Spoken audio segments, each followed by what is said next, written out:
What's up, Justin? man. How are you? We're on an episode of the Nam Studios podcast. We have Justin Abrams with us. How you doing, man? It is a great day. I'm like just psyched to be here. I'm super proud of you. We'll get Thank into you. our story. I've known you for a long time. Yeah, we know each other for a long time, and bumping into you at, what was it, Bijou? At Bijou, M&A. Yeah, it was like shout out to Kyle. a couple months ago. Yeah, it was crazy. I was like, Justin, you're like, get the fuck out of here. So tell me, how have you been? I could have sworn you were in California or something, because your brand is very like Well, thanks. chill, surfer, I appreciate that. It's branding is important to me, and I definitely want to feel that very collective vibe. I live at the ocean. It's very possible that I could be in California at any minute. I've spent a lot of time in LA, so I'm always back and forth. If you're looking at my Instagram, which maybe you do, I'm always everywhere, and that's one of the places that I go. But yeah, man, like I began this probably when I had first met you. I began my business in 2017 was like the inception. And I was moonlighting this business throughout my career. And instead of just jumping in full time as an entrepreneur, I was always like, all right, I'm going to go to work, get some skills. And if the entrepreneurial gig really takes off, I'll be in the right place, right time. Yeah. So And for those who that's don't the know, story. what is this business? Explain your business. Yeah, so we'll get into it deep, I'm sure, and I'll constantly plug us back. But Cause of a Kind is specifically focused on creating websites and software for cause-back and mission-driven businesses. Yeah. So we deploy a full engineering workforce. I have designers, marketers, engineers of all types. We specialize in software modernization. We specialize in web ecosystems. We specialize in applications and business solutions and all sorts of fun things. And that's where we're at now. It's not necessarily how we began. Yeah. So when I began this ages ago, we started as like an apparel company, and I wanted to do something that was like totally different from what my career was. And that's really why we're heavily branded, and I have like lots of clothing and swag and things like that, because that's homage to the original brand and what we tried to make an effort in doing. And today we just like succumb to our skill set. We're like, we should probably sell what we went to school for and work for and do all these things. And yeah, today the business looks a lot different from 2017, but yeah, you're not the only one. When Nam Media started, it was a food business, right, man. Yeah, and now it's marketing and video production agency. So it's crazy. It's crazy how much. And I remember when I was first starting back, I would say maybe 2017, maybe around the same time. I remember doing my first pitch deck, and I had hired these ladies out of California that just specialize in helping you build a pitch deck. And I remember her saying, the pitch deck that you have right now is not going to be the same pitch deck that you have in 2 or 3 years. And I was like, yeah, okay, like I know what I'm doing. Right. And then lo and behold, it is not, like if I were to make a pitch deck today, it is definitely not the same. Maybe I should go find that old pitch deck. That'd be just a cool relic to like flash. Yeah, exactly. But what was the point of creating the pitch deck back then? What were you trying to do with that? Well, at that time, I was trying to create, I wouldn't say a tech company, but definitely in the film agency thing, as in I wanted to be a food network, a food type of network. Cool.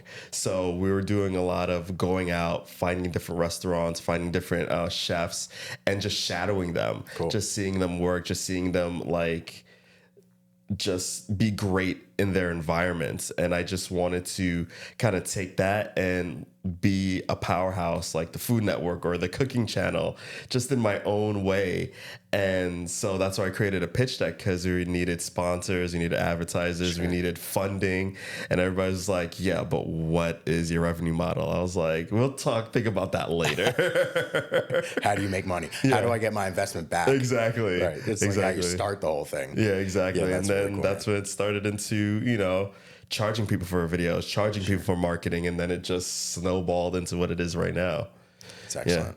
What a wild story, right? And and tangentially related to what we do, I intersect with creatives all day long. If I'm building a website for somebody, we typically bring in your type of video creative, static creative, somebody to write copy, somebody to do the actual marketing automation.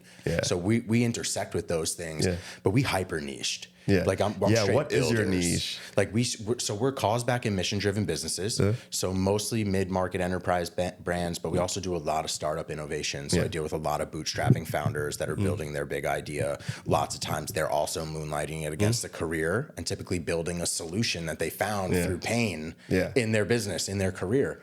So those are really the two primary niches. We're either in like small to mid cap enterprise level businesses that are looking for software modernization or innovation projects. Maybe it's time for them to move to the cloud or something like that. They've been in like physical server land.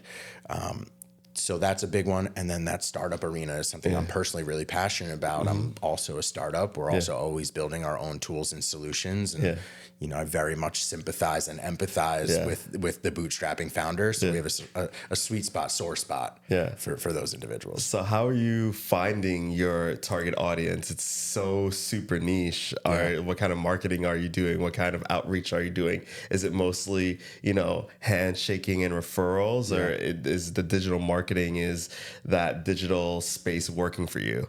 So I personally am three things as a career professional. I'm a salesman, career professional. Of course. I'm a marketer, specifically an SEO, career professional. And from there, I've been able to figure out a strategy that works for me, which has nothing to do with my core competency in my career, which is kind of frustrating, right? Like you can market most other businesses, like you see it clearly. I can sell somebody else's product. I see it clearly. But for myself, it's like so hard to implement a solution that creates lead generation for yourself. I think it's the same way. So I'm everywhere. I've tried everything. It's one big experiment. You know, like everything from showing up to conferences and buying a booth for an overpriced ticket, not landing a single lead, all the way down to like paid media, doing social campaigns and boosting it, to straight organic across every channel. You know, my third category, I skipped it intentionally, is client services. So I spent most of my career while I was in a sales motion or a marketing motion intersecting in customer success. And that, if you look at my title history on LinkedIn, for example, those are the majority of the titles that I've held over my career as a customer success related individual. That's the secret. The secret for me was to create a program that was so enticing, that was like so worthy of word of mouth referral, that is the secret sauce to our lead gen. I'm still everywhere. We still do all of these things. I'm experimenting left, right, and every other way.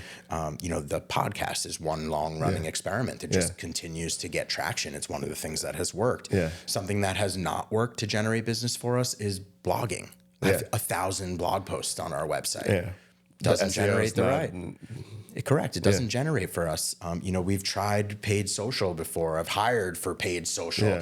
The problem is people buy people in this business. It's a straight service. They could buy a talking head on social media. They might buy a case study on your website, but they'll definitely buy a handshake.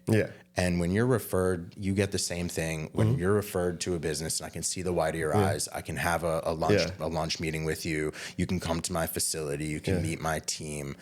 That is sound and delivered. You know, like, so I've driven myself kind of nuts over the years. I don't even worry about marketing. I focus on branding. And we could talk with a clear delineation between the two, but I'm like so heavily focused on making the cause of a kind logo synonymous with the effort that we put into the world. And to me, that has been the catalyst for our success, is the willingness to be the ambassador for my own brand. And that ultimately has generated recognition for a cause of a kind, but it's also made me pursue what I believe is the secret sauce of entrepreneurship, which is if you become famous, whatever you decide to do in the future, that recognition will come along for the ride.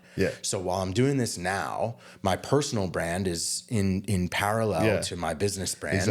And whatever I decide to do next, if I decide to go into real estate or be an investor or I want to build a product, it comes with you. So I'm very much look at like the difference between, let's say, like Gary Vee and VaynerMedia. Gary Vee is like 10x more recognizable than VaynerMedia. Whatever he touches turns to gold.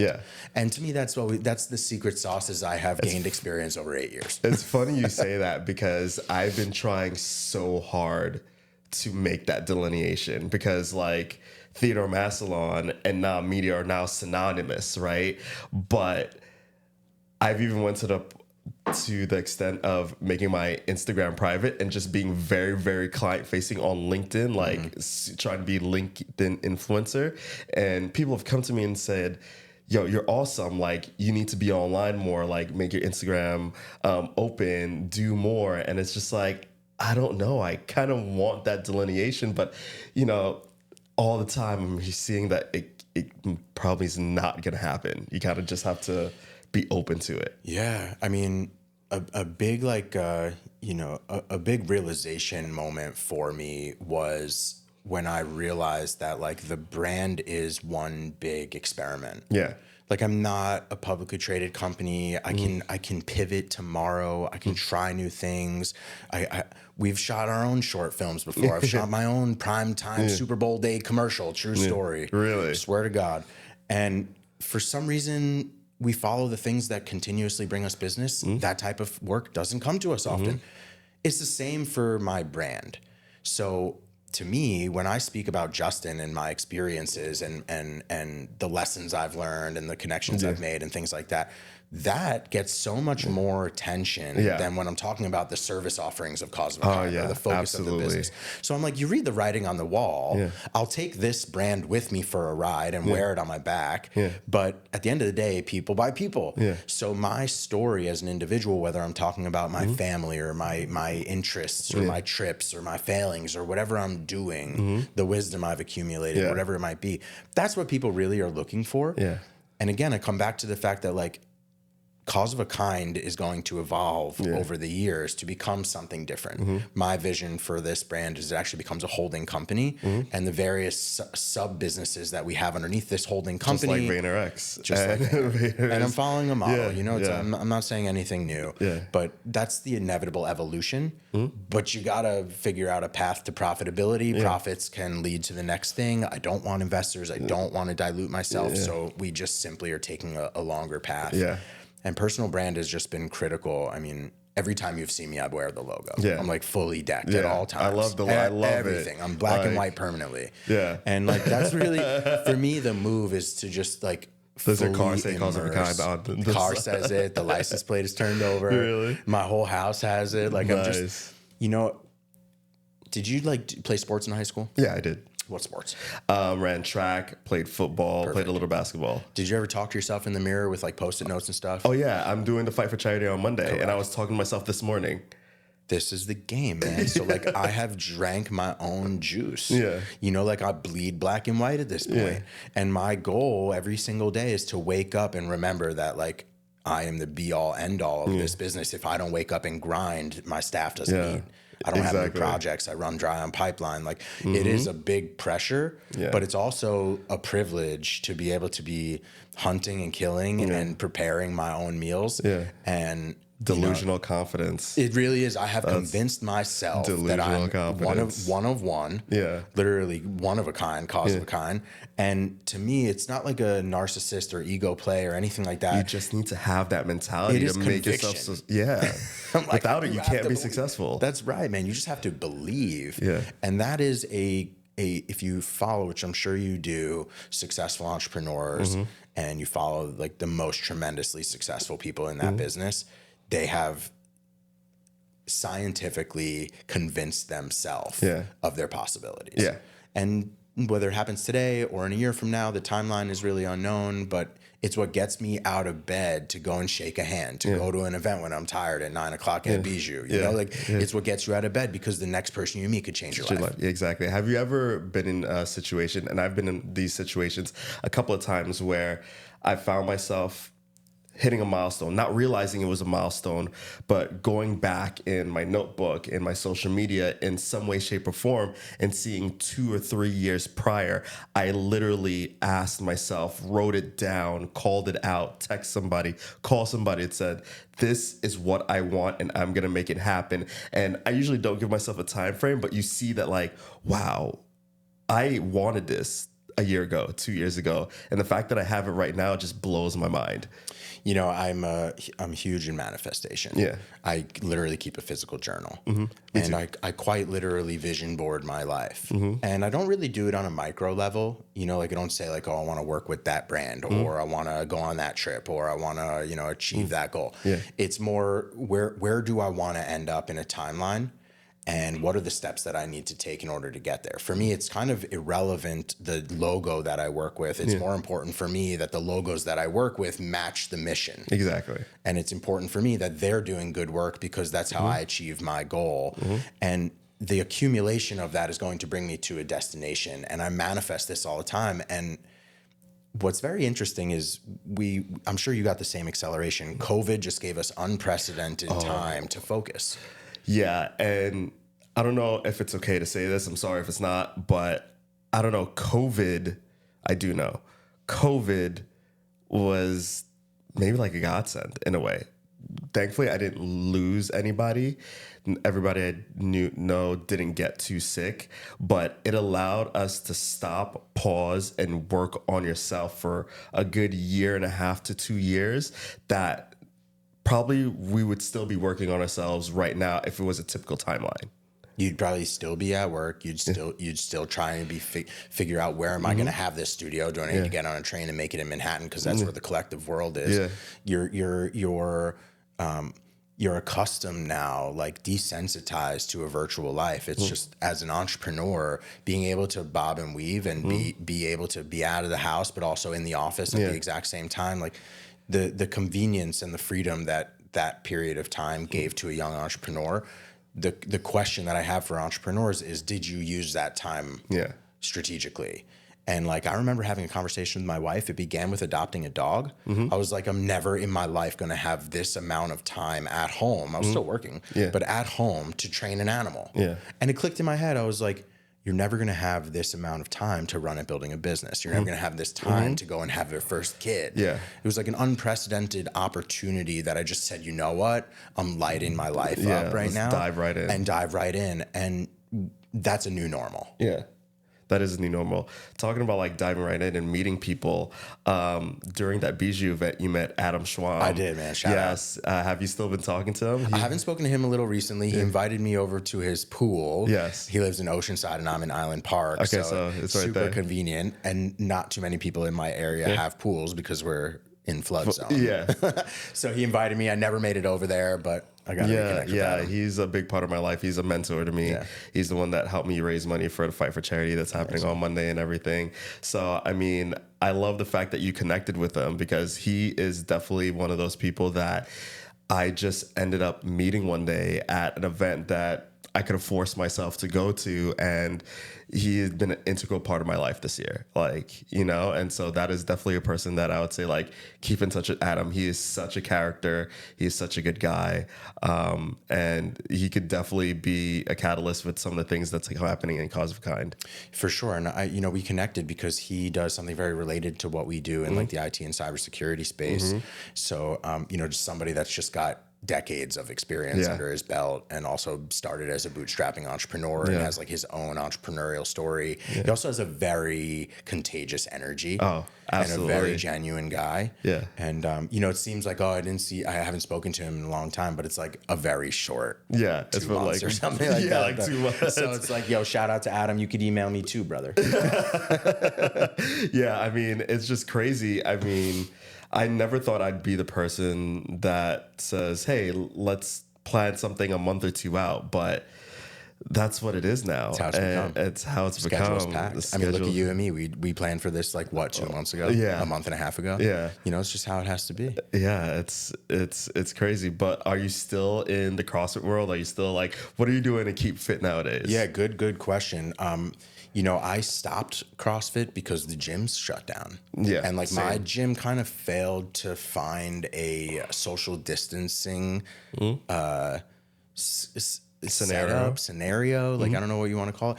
the box that you and I met, CrossFit Flushing was way better at figuring out their path through COVID. They had a much larger facility. They had outdoor space that they could use. The facility that I was at in Long Beach, much smaller, like simple retail space, if you kind of think about it. And while they provided options, it was very restricted classes. It was super scaled down timing. And it just like was an opportunity to get lax, and like, I was just like, all right, well, maybe I won't go today because like, I don't want to be doing burpees in a mask. Like this is not fun. No. And so I bought like a whole setup in my own house. And so now I have like all the barbells, all the weights. I got free weights. I got everything I could possibly need to do the work. And then you have a kid. So then I got into my kid's 3.5. Okay. Just one? Just one for now. So, that changes your availability. And, shout out to a real one. I mean, our wives in general go through a serious postpartum scenario, some worse than others. And postpartum is an opportunity for the dad to find his sea legs. And that's how I spent my time. My wife went through a serious period of postpartum and, all good now, years and years later, but it took a long time and there was no room. There was run the business and hang out with your kid. And I didn't have room to go to the gym. What I found time for was to return to my activities. So now the things that I do, everything from cycling to surfing to tennis to I play a lot of golf these days, like 2 times a week. I'm like, we got to get on the golf course then. Anytime, man. I love playing. So it was an opportunity to return back to my activities and sports, which is kind of how I grew up. I wasn't really focused on like going to the gym and being like a fitness professional. So while I miss it very much, I often am like, live your life in chapters. That was a sick chapter. That was an awesome chapter. Like I did that for 12 years, just straight every day, 6 days a week. Like some days I didn't even take weeks of our lives. I was in crazy shape. We have a throwback picture with the guy squad from Flushing. Everybody was a statue. Jacked statue. And it was a great time. And we were all just like feeling ourselves and we were just happy and like we were all young. We had nothing to do. And like that was a good time. But I may decide to leave that there. And for me, like, I don't know really what's next for like my true fitness pursuit, but I really love my activities. Yeah, the activities are good. I find that you find your community in different forms. Like then that was our CrossFit community and it was our community for a while. I feel like now we're in the depths or I'm in the depths of my business community. I do a lot of things with, the people or colleagues that I connect with. Like, for example, one of my groups has a meatball competition tonight. Cool. So I was up till midnight making meatballs that we could, hopefully win first place. And so these are the type of things that you're in. And like you said, I do like my activities. I've gotten into running. I'm thinking about trying to apply for the 2026 marathon. Vision board that. Yeah, the boxing. I've been training boxing for the past year. Wow. Like, so now it's like, don't get in a fight with me because I got some head movement. But, it's just, like you said, the journaling, the manifestation, I find just at least having that time weekly to like have yourself and to get your mind going is very much needed. Yeah. For me, it's a steady state. I'm not one of those, I often talk about my grandfather and mom. They're also career entrepreneurs. Like it's not a mistake that I became an entrepreneur. It's not by chance. Kind of always knew I would get here. But I remember my grandfather's rituals. Like he would sit down on a Sunday night after dinner. He'd like turn on the television and he'd sit there, legs crossed in his chair, writing the list for the week. And like that was his the weekly quiet time that he would like get his effects in order. And for me, like maybe it's because life is a little chaotic right now that to like find the time to sit down quietly and like think about the week ahead is not really feasible at the moment. So for me, it's kind of this continuous experience of readjusting. And the way that my day shakes out today, I am unaware of how the rest of my day is going to go. What are the things that I would like to achieve today? So I have a list of things in my head that I must do. When I get to those things is the variable. And I have no idea how long I'm going to be here. I have no idea how long it's going to take me to get home. We live on Long Island. It could take me 45 minutes just to make it back 10 miles. So you know, I'm constantly trying to pivot and reimagine. And that's why I was talking about my manifestation is on 5-year timelines. What are the things that I need to do daily in order to set myself up to achieve those goals? But that's just maybe like my brain type, you know, like some people might find incredible structure in sitting down on a Sunday night and creating your list for the week. I'm not really like a task oriented person. Like I don't really care to like check off the task was done. It just got to get done. Like you don't get award or points for completing your list of shit to do. So, you know, I'm all about like remaining agile, and every day comes with new challenges. And I'm blessed to have a business partner who's my very best friend, Mike Rispoli. You met him at that event as well. So it's a huge relief when there are two of us. I can step away and not look at Slack and like know the business is running. He was just in Orlando, Florida with the kids going to Disney for 2 full weeks. I like pushed him off the grid. Like, buddy, take time. We crush, like take the time. So it makes it a lot easier when there are two of us. I know that the list of shit to do is going to get done by somebody. And then now I'm fortunate enough to have a team. And that team, like one of my leadership qualities is I'm fully a delegator. I fully believe in empowering individuals and building individuals. The exact same way. Correct. Like there's no hero points here. Like it's bad enough that I have to be like a talking head and a spokesperson for this brand. I don't also need to do all of the work as well. There are other very talented, more talented people than me. And to delegate to them there is a purpose. That's why they want to be here. That's what they want. They want to grow their skill set. I listened to something really interesting this morning. You follow School of Hard Knocks? Heard of it. I don't think I've listened to it or followed it in a while. Shout out to James Dumoulin, man. The kid's a beast. Follow School of Hard Knocks. I'm following it right now. You should, man. It's really fire. And what he does is he kind of goes around the country, stereotyping. He'll take a look at somebody coming out. They just look super clean and wealthy, and he'll just be like, "Hey, do you have a minute? You ever been broke before?" And just comes in for the kill. And what he ends up doing is cracking the story in like 2-minute sound bites, rapid fire questions. You got it. And he is trying to hack what successful people's formulas are. And there's a couple common things that like come out of these people's mouths. And the one that I heard this morning is millionaires are great at delegating. Billionaires are great at building people. So there's a real difference. And like, I'm not in pursuit of millionaire or billionaire. I'm in pursuit of like being an entrepreneur for the next 40 years. Like I want to stay in business and like have a healthy one. But if you think about that mindset, I feel like I already jumped to the kind of the billionaire mentality when it comes to leadership. I want a long-term, highly committed, super psyched core team. And I think the team will grow. And then I look at, you know, other people that I'm interested in following. We'll talk Gary Vee again. His entire leadership team has been there since day one from him, and he has a core team of excellence, and maybe they're incentivized with equity or whatever the incentive is to keep people there. But there's like a level of interest and commitment, and we've worked with VeeFriends before, and like I see the team there like totally lives and breathes this brand. That's an infection. And like a good infection. Like you want people to feel so at home and so prideful about their work and so autonomous.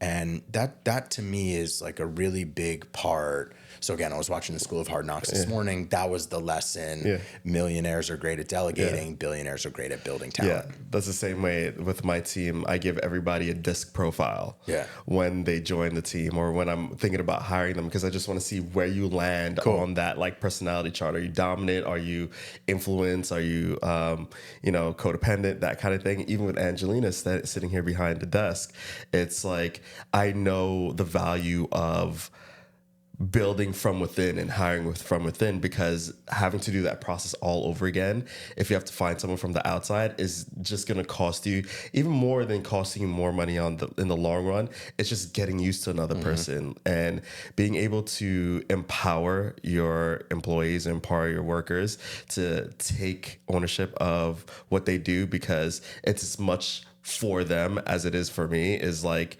something that I live by. Isn't that amazing? Like you've been an employee in your life. You've been an employee. And like I've had jobs where like I felt such a sense of ownership, like such a commitment. Like I've been asked in my career, if we stopped paying you, would you continue to do this work? And a couple times in my career, I've said yes.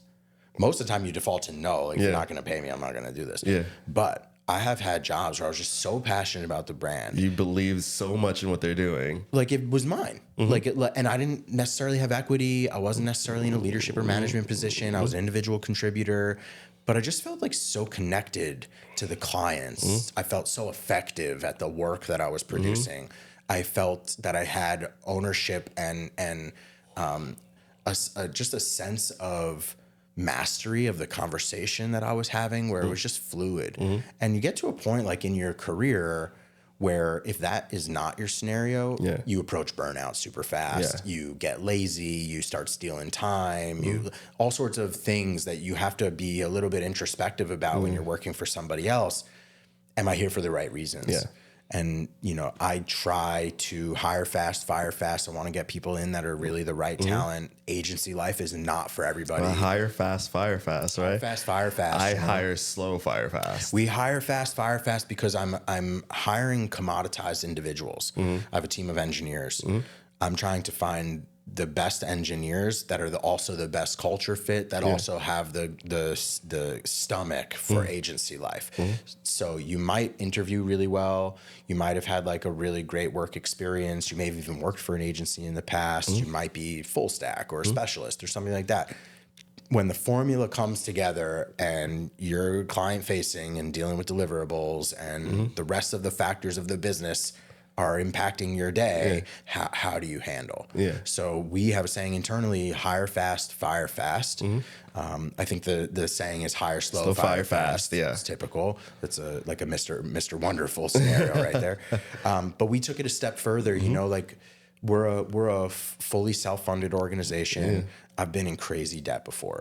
You know, like SBA loan up to my eyes. We got out of crazy short-term like blood money debt this year, which was like an amazing relief, has changed the course of the business. And to sacrifice the little capital that you have on maybe this person will work out. Like if I put more time into this individual, they could be great. We unfortunately don't have that. And I think you, as an entrepreneur, when every dollar makes or breaks your business at the origins of it, you have to make quick decisions. You have to make quick decisions. If it is okay to hire the right person and invest. It's not okay to hire the wrong person and invest. So you have to be making those decisions. And I'd rather, you know, not keep somebody around that I'm lukewarm on. Rather than, you know, lose somebody that was just solid. So we have like a core saying between me and my partner: if it's not a hell yes, it's a hard no. And that's the deal breaker of everything. It's how that we might make be the every title decision. to the episode. If it's not a hell yes, it's a hard no. If it's not a hell yes, it's a hard no. It's how I operate my household. It's how I make decisions with people around me. It's how I like get myself to go to various events or whatever. Like, you know me, I'm relatively extroverted. I come off as an extrovert. But I'm also very reserved and like sometimes I get socially overwhelmed. And I need to recharge that battery. I got to bring myself to go and do some of these things. So for me, I even tell myself in the mirror, if you're 100% hell yes, we go. If you're teetering at all, it's a hard no. Don't even put yourself in the situation. And I just am a big believer in like, I don't sweat it. You know, if it was meant to be, it will come back to you. I think my father said this to me once upon a time: if you love something, let it go. If it's yours, it'll come back to you. And I think about this all the time. Like, if I fired the wrong individual, if they're the right individual, they bleed black and white. They'll troll me on social media. They'll be dying to get back into our game. And we'll think about bringing that person back. And it's happened multiple times already. Multiple times. We've let somebody go. They were underperforming. They really messed up. They broke somebody's business, like did something bad. And we had to let them go. But relentless about working for us and relentless about the experience that we provide, and stuck around. And that's happened 3 times already. How does your wife feel? I know, like, my wife has been a trooper. But how does your wife feel? You know what? She so we're fortunate. My wife gave up her career as a special education educator for New York City Department of Education. She had like 12 years in, And, we had the baby. The New York City Department of Education gives you 4 years of parental leave. Yeah. So she has had her job on hold, opportunity to just be at home full time with my son, which is for now that she has another half a year, right? That's right. She's got a little bit time left, but we're also in a position where she may not need to go back, which is like we're blessed, man. I've worked really hard, and not that we're so wealthy and well off, but we live within our means, and that is more important to me than her going back to work and figuring out who's going to take care of my son. And with that being said, this business has allowed my wife to achieve her goals and her dreams of being a full-time mother and caretaker. And I often joke with her, she's the CEO of my household. I'm the CFO. I'm the COO. I'm the other roles other than chief leader. And, that's really like she has come into her own over it. She is extremely champion of this brand. Right now, she's probably wearing a cause of a kind. Because that's all you have in the house. You don't even have any. You don't even have an option. My kid has it. He's like not on the payroll yet, but he should be. He's like walking advertisement. Super supportive. With that being said, there are days. There are days. Some days she's like maybe not feeling well, and she's like, "Wait, you're going to an M&A event tonight? Like, who's washing the kid? Who's giving him a bath? Who's making dinner? Yada yada." So some days it really is a challenge. You'd be totally incorrect to say like, "Oh, every wife is a total champion of this success," but you have to be intentional about when you're there, you're there. That's right. Because it could be so easy to, I try to make my weekends for the family, for the kids. And it's so easy to get caught up on an email or a call and just be sitting there on your phone. And it's just like, sometimes she has to say, "Hey, babe, you've been on your phone." And I'm like, you know what? You're right. Let me put it in the other room and leave it. Totally. Let me be present. I even think about getting like a Faraday box. Yeah. Like totally like remove the ability to use it at all. Like lockbox with a timer. You can get this back in the morning. I'm definitely like addicted to the phone. The phone for me, not only can I run 90% of the business from the phone, from the skill set that I deploy to the business, but I have gotten so immersed in social media. I've gotten so immersed in like YouTube education. I'm like watching crypto like a hawk right now. Every 5 seconds I'm looking at charts. Like, there's so much noise that comes from the device. And my business is based on the device. Like without the device, arguably the majority of the work that we do has no reason to even exist. So it's a love-hate relationship with devices and my attention with devices. And my wife is like fully anti-tech, like wants to throw away the television every other day. Can't figure out how to use the Apple TV. Like doesn't want to use her phone at all. Doesn't want to be connected. And you and I remember like growing up in the 90s, like you just went out. I'll be back when I'm back, Mom. See you later. Exactly. Now it's like, she was like, "Why are you in Garden City?" I was like, I'm on a podcast. She's like, "How do you know I'm in Garden City?" You watch it. That's how it goes. Same. It's the same. I mean, even now, I have it set so my phone goes on do not disturb focus mode at 8 p.m. and on the weekends. And I have people say like, "Why can't I call you after 8?" I'm like, that's on purpose. That's on purpose. I don't even share my phone number. Okay. So it's not on the website anywhere. It's not in my signature. You can't find it anywhere. Social media platforms, none of that. And we're part of lots of networking groups, you and I, and lots of old heads, baby boomers trying to figure it out. They do it old school way. And they're like, "Why can't I call you?" Email me, man.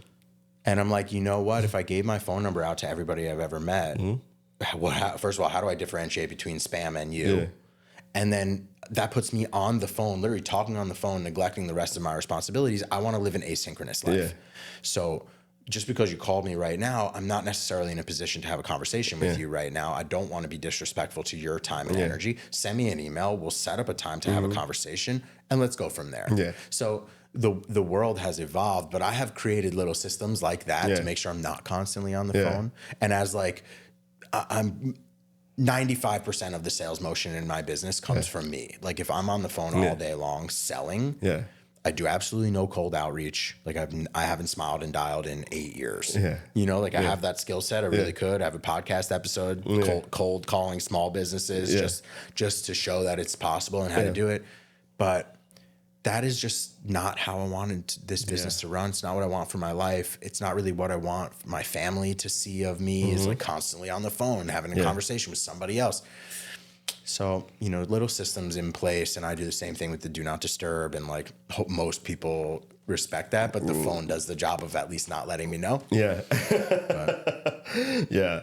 I mean, yeah, it's funny how things just intersect so much. I never knew that, you know, the fact that we've known each other so long and then we just connected in that way. I find it pretty awesome. So, I'm Jewish. Jews say that this is beshert, like meant to be. Okay. So it's just a word. Yeah. But I live my life this way, man. Like you're meant to be right place, right time for most of the things that happen to you, good or bad. Yeah.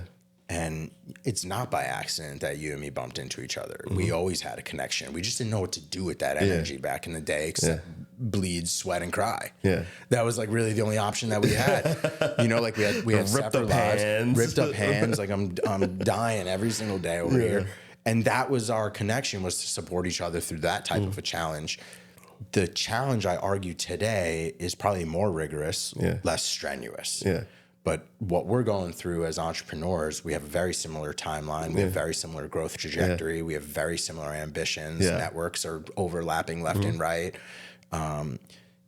We share this intersection, and we always will. Like we're both local. I could move to LA, but I'll see you on a shoot. You know, like it's just gonna happen when you start intersecting with great people. Like those, it's hard not to have laws of attraction and just let it kind of happen. Yeah.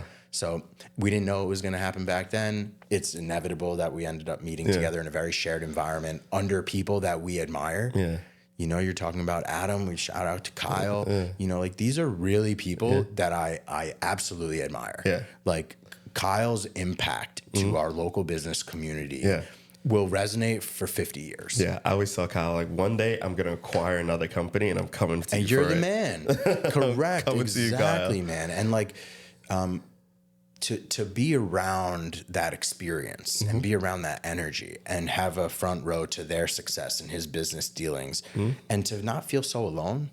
You know, being an entrepreneur, there's nothing lonelier. Yeah. And they tell you to like go and get a mentor or find a coach or something like that. It happens organically. It just happens organically. You like end up just imprinting with people. For some reason. And I have to say, I think CrossFit was maybe like the catalyst for all this, because, you know, we'd get up every day and do something that physically hurt, but mentally was amazing.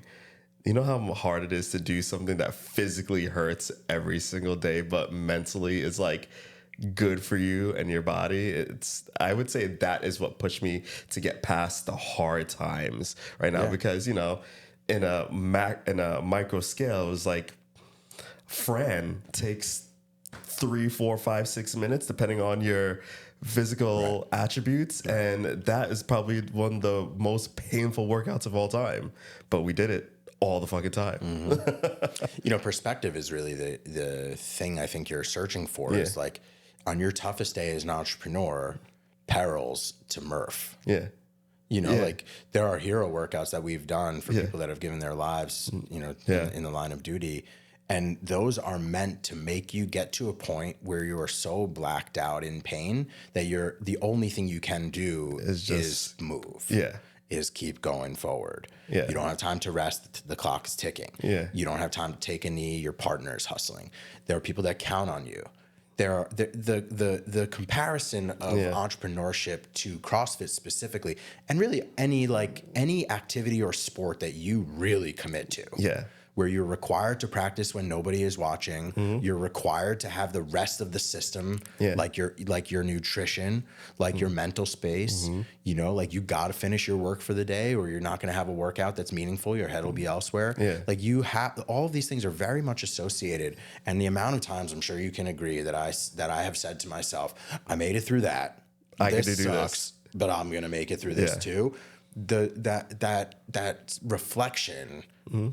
The perspective of that is to me the core value of things like martial arts, things like boxing, things like CrossFit, the stuff that like is grueling to go through, and you're willing to put in the work and take your licks, and it will pay off in dividend some other time in your life, just in an unrelated way, like a totally different medium. So That's great. It's not by chance. So you brought something in. We're wrapping up. What'd you bring in? So I got to make you part of the business, man. I got to fully deck you out. No, in all truth, Cause of a Kind started many years ago as a cause-back mission-driven apparel company, and we were members of 1% for the Planet, and the goal was to create. I think I remember that. Yeah, I was like big on it back then, dude. I was like trying to get everybody to buy it. Like I tried really hard. It was one of the failed experiments of Cause of a Kind's history with lots of bones, but. We still continue it today. I still have a store on our website that you can literally buy from. Not that we get a lot of traffic for that, but the real goal was to pivot what looked like an experiment and wasn't going to be a business, but to make it a core pillar of your brand strategy. So I give a swag pack to new hires. I give swag pack to people that are generous and host me. I give it to maybe a family member that just did like a nice gesture. I give them things. It's not just an ordinary swag pack. I wanted to see you open it. Okay. And check it out. I hope it brings value to you. I appreciate that. Thanks for bringing it in. You didn't have to. That's the point. All right. Okay. Yes, I do remember this. So I love your branding. Cool. I love the branding. And one of the things that I actually was talking to Adam about was your $2 bill and this is your business card, right? This is the business card. Yeah. It's a business card that has the QR code here that goes straight to your contact and everything. Yeah. I appreciate it. Theo for the luck, cousin Justin. I'm gonna hang this up.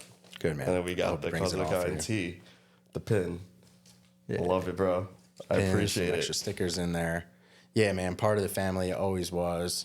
And I really appreciate the effort that you're putting in. It's a pleasure to watch you grind for your own business. It's a pleasure to watch your extracurriculars, man. I'm so proud of you and your commitment to boxing and what you're trying to fundraise for. And we need more people that are like you. Yeah, I mean, it's easy. I mean, the fundraising is definitely the top of the list. But if you're asking me to fundraise and then you're saying you're paying for a gym membership for a year, and I just have to raise money for a cause, I'm in there. I'm in. Yeah. You don't have to pull my wrist to be. Drop some. No pressure. Stickers, some extras. Pull my wrist to be active, but. Justin, where can we find you? Where can anybody find you? Where can they get in contact with you? Shout yourself out. Yeah, I'm at Cousin Justin everywhere. CUZZINJUSTIN on all platforms. I'm most active on LinkedIn. I think like for me, the business professional network is where I'm most passionate about. Like my story makes the most sense to and resonates well with. So I'm most active on LinkedIn for sure, but across all platforms, it's Cousin Justin. I also have my own podcast. I'd love to switch the role and have you as a guest. Let's have that Let's switch it podcast up. is fire. It's called Strictly From Nowhere, and it features stories by founders for founders and the earliest days from zero to market. So not about today's success, about the difficulty of getting from zero to somewhere.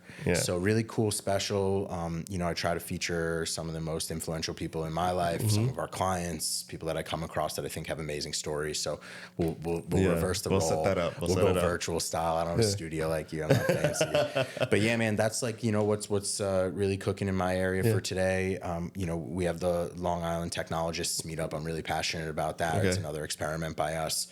So that next meetup is December 12th. Yeah, send me that information. I absolutely will. Well, it's conflicting with M&A's dinner this year, so maybe I won't see you. I'm predetermined for myself. But yeah, man, those are the things that we're really passionate about for today. I'm sure I got some other stuff I'm missing, but I just want to thank you for hosting me. I appreciate you. Thanks for coming in, man. Till next time.